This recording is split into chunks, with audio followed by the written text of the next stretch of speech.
Clearly, the 2017 tax cuts were just a tool that our Republican colleagues used to help make their rich friends richer. As you illustrated, everyday working Americans haven't seen a dollar of the benefits that the Republicans and the Trump administration promised them.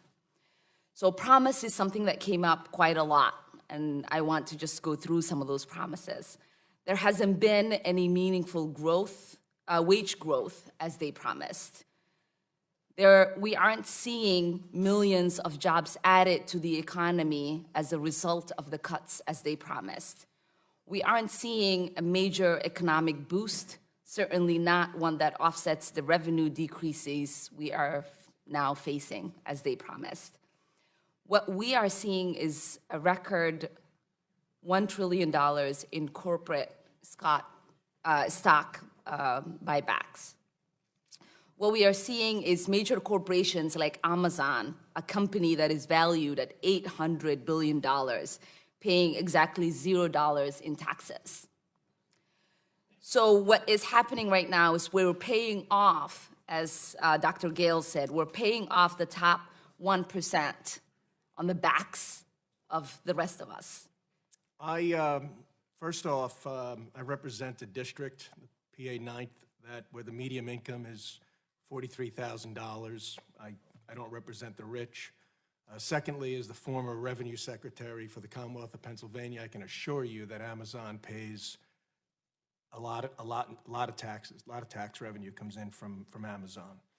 I think earlier my colleague's main point that you guys wanted to try to minimize was about honesty and trying to get to the truth. I think that would be a honorable baseline to have a good conversation here with the Budget Committee that understands the budget and the numbers.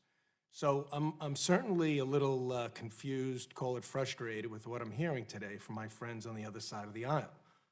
What has been wrongly argued as the Tax Cuts and Jobs Act is responsible for this current budgetary deficit, first of all, is inaccurate. Right? The number's $150 billion and closing fast, by the way. And it is also inaccurate to say that this was purely a tax cut for the wealthy at a cost to the middle class. This could be nothing further from the truth. It's simply inaccurate and is not focused on reality and facts. The facts are the middle income taxes were reduced by 3 to 4%.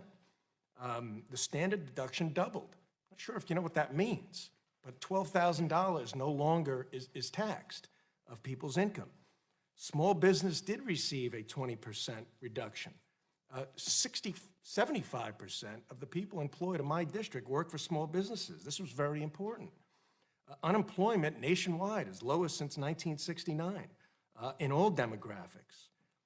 Corporate taxes. We want to sit here and beat up on corporations. Corporations buy most of the products from small businesses. They work together. Our corporate tax, yes, it was reduced to 21%. However, if you are aware of this, Ireland's corporate tax rate is 12.5%, the UK is 19%, and Vietnam is 20%. We have to be competitive, and that is what is creating more investment and more manufacturing in our country, and it's happening. And the repatriation, but he just scoffs at that. It is getting near $1 trillion. It just doesn't happen overnight. So the goals of the tax cut are real. And you know, I can't help but shake my head when I hear about all the woes and sorrowfulness of the deficit. You know, we spent 8 years where there was $9.5 trillion spent, and none of my friends on the other side of the aisle said a word about it. And frankly, what do we have to show for it? We're not much. So thanks to the tax cuts that were signed into the law last year by Republicans, not one Democrat voted for it, businesses large and small are increasing wages. That data's in too. They're hiring more workers. They're investing in growth. There are many, many good American business stories in my district. Every day I hear from a contractor or a builder or a store that tells me that they're doing better. Can we do better? Absolutely. That's why I'm in Congress, to help that effort, to help create a more competitive environment.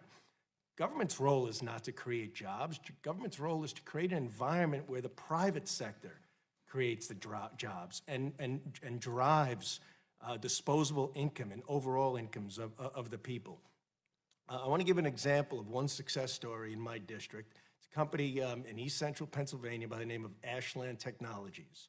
I asked them if we could speak on their behalf, and they were very excited at that prospect because they're very proud of what's been done. Thanks to the tax reform, Ashtec was able to open a new manufacturing facility, hire 20 new workers, and purchase nearly $2 million in new equipment thanks to the 100% depreciation just in the last couple of years. This is an area where unemployment, good paying jobs, we needed impetus such as this.